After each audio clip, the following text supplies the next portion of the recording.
নমস্কার বন্ধুরা, তিয়াশাস রেসিপিতে সকলকে স্বাগত জানাই। এতদিন নিশ্চয়ই সজনের ডাঁটা খেয়ে খেয়ে আপনারা বোর হয়ে গেছেন, আর অনেক রকমভাবে সজনের ডাঁটা তৈরি করেও আপনারা খেয়েছেনও। তাই আজ আমি একদম নতুনভাবে সজনে ডাঁটার একটা রেসিপি আপনাদের সঙ্গে শেয়ার করতে চলেছি, যেটা খেলে আপনাদের একঘেয়েমি তো কাটবেই, তাছাড়া এটা খেতেও হয় অত্যন্ত সুস্বাদু। একদম ঘরোয়া উপায়ে তৈরি এই সজনে ডাঁটার রেসিপি খেতে যেমন সুস্বাদু হয়, তেমনি বানানোও কিন্তু খুব সহজ। আর মাত্র কয়েকটা উপকরণ দিয়ে খুব সহজেই রেসিপিটা তৈরিও হয়ে যায়। এই সজনে ডাঁটার একঘেয়েমি কাটাতে কিভাবে তৈরি করছি এই সজনে ডাঁটার রেসিপিটা, চলুন তাহলে দেখে নেওয়া যাক। তো রেসিপিটা তৈরি করার জন্য এখানে আমি বেশ কয়েকটা সজনের ডাঁটা নিয়েছি। এবার আমি এই সজনের ডাঁটাগুলোকে ছোট ছোট করে কেটে নিচ্ছি। তবে সজনের ডাঁটা সকলেই কাটতে জানেন, তবে যারা জানেন না তাদের জন্য আজ আমি সজনের ডাঁটাটাকে কেটে দেখিয়ে দিচ্ছি। সজনের ডাঁটাটাকে এইভাবে ছোট ছোট করে টুকরো করে তারপর এই আঁশটাকে ফেলে দিতে হবে। এই আঁশটা যদি না ফেলা হয় তাহলে তেঁতো হতে পারে। একইভাবে সব সজনের ডাঁটা কটাকে আমি কেটে নেব, আর এরকম একটু ছোট ছোট করে টুকরো করে নেব।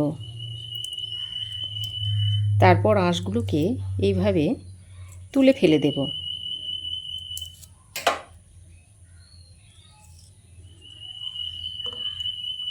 খুব বেশি বড় করে ডাঁটাগুলোকে কাটার দরকার নেই, একটু মাঝারি সাইজ করে কেটে নেবেন, তাহলে রান্নার ক্ষেত্রে সুবিধা হবে। তো দেখুন, সব সজনের ডাঁটাগুলোকে আমি কেটে নিয়েছি। তারপর ডাঁটাগুলোকে একটা পাত্রে তুলে নিয়ে এবার আমি এখানে দুটো মিডিয়াম সাইজের আলু নিয়েছি। এবার এই আলুগুলোকে একটু কেটে নেব। আলুগুলোকে একটু এইভাবে লম্বা লম্বা আর একটু মোটা করে কেটে নেব।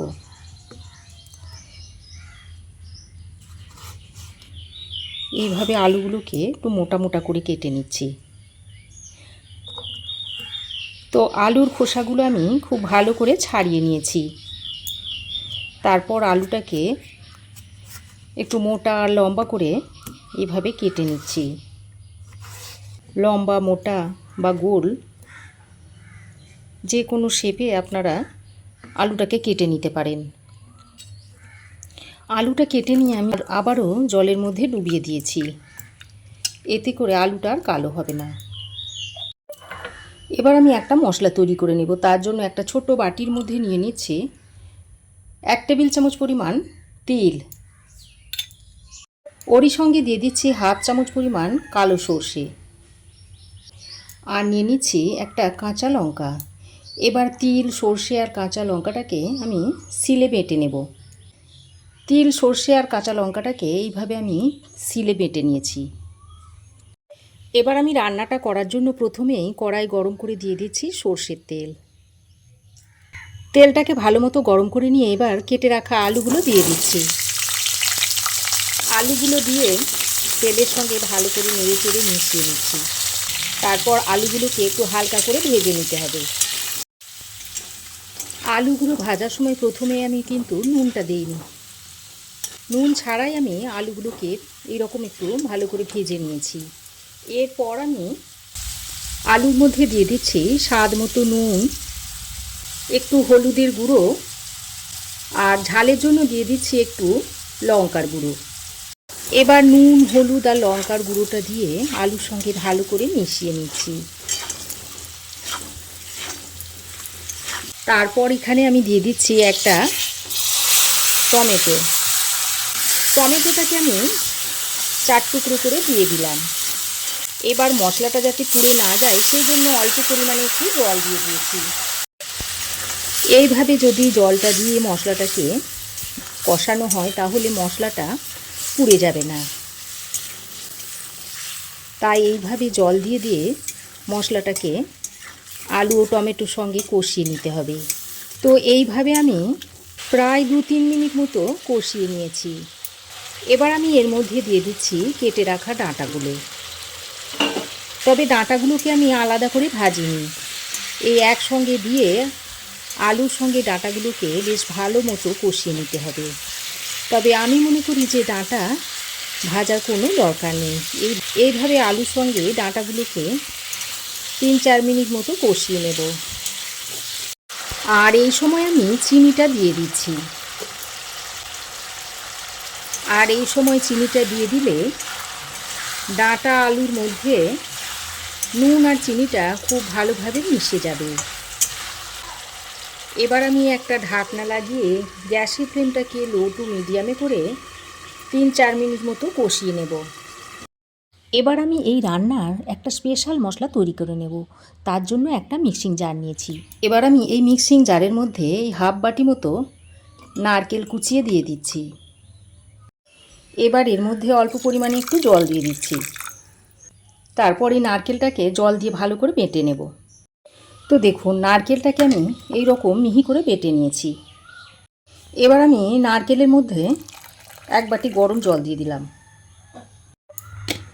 তারপর দেখুন, এইরকম একটা স্ট্রেনারের সাহায্যে এই নারকেলের দুধটাকে ছেঁকে নিচ্ছি, ছেঁকে বার করে নিচ্ছি।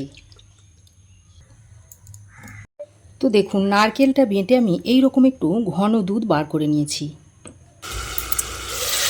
তো দেখুন, ঢাকা দিয়ে আমি 3-4 মিনিট মতো ডাঁটা আলুটাকে ভালো করে কষিয়ে নিয়েছি। আর আলু বেশ অনেকটাই নরম হয়ে গেছে। এবার আমি যে সর্ষে, তিল আর কাঁচা লঙ্কাটা বেটে নিয়েছিলাম সেটা এর মধ্যে দিয়ে দিচ্ছি। ওই বাটিতে সামান্য পরিমাণে জল নিয়ে মশলাটা ধুয়ে দিয়ে দিলাম। এবার তিল আর সর্ষে বাটাটা দিয়ে আবারও ভালো করে মিশিয়ে নিচ্ছি। তো দেখুন, এখানে আমি যে নারকেলের এবার আমি এই রান্নাতে স্পেশাল মশলাটা ব্যবহার করছি। আমি যে নারকেলের ঘন দুধটা বার করে নিয়েছিলাম সেটা এখন এখানে দিয়ে দিচ্ছি। নারকেলের দুধটা দিয়ে আলু সজনে ডাঁটার সঙ্গে খুব ভালো করে মিশিয়ে নিচ্ছি। তারপর এইভাবে আরও 3-4 মিনিট মতো রান্না করে নেব। নারকেলের দুধটা দিয়ে আরও 3-4 মিনিট আমি খুব ভালো করে ফুটিয়ে নিয়েছি। আমি আর এর থেকে বেশি ফোটাবো না। এর থেকে বেশি ফোটালে, যেহেতু নারকেলের দুধ দেওয়া আছে, তাই নামানোর পর ঝোলটা আরও টেনে নেবে। তাই এই পর্যায়ে আমি গ্যাসের ফ্লেমটা বন্ধ করে এটাকে নামিয়ে নেব। এবার দেখুন, এটাকে আমি নামিয়ে একটা বাটির মধ্যে সার্ভ করে দিচ্ছি। তাহলে বন্ধুরা, একই রকমভাবে সজনে ডাঁটার রেসিপি তৈরি না করে এইভাবে একটু নতুন পদ্ধতিতে সজনে ডাঁটার রেসিপিটা তৈরি করে খেয়ে দেখতে পারেন। আর এইভাবে তৈরি করে যদি বাড়িতে খাওয়ান, তাহলে বাড়ির ছোট থেকে বড় সকলেই দেখবেন খুব খুশি হবেন, একদম চেটেপুটে খেয়ে নেবেন। তো বন্ধুরা, আমার এই আজকে নতুনভাবে তৈরি ডাঁটা আলু রেসিপি আপনাদের কেমন লাগলো অবশ্যই একটা কমেন্ট করে জানাবেন। ভালো লাগলে একটা লাইক ও শেয়ার করবেন। পাশে থাকা বেল আইকনটাও অবশ্যই প্রেস করে দেবেন। আর আমার চ্যানেলে যদি নতুন হয়ে থাকেন তো প্লিজ চ্যানেলটাকে সাবস্ক্রাইব করার অনুরোধ রইল। আজ এ পর্যন্তই। আবার দেখা হবে নতুন কোনো রেসিপি নিয়ে নেক্সট এপিসোডে। সে পর্যন্ত ভালো থাকবেন, সুস্থ থাকবেন। ধন্যবাদ।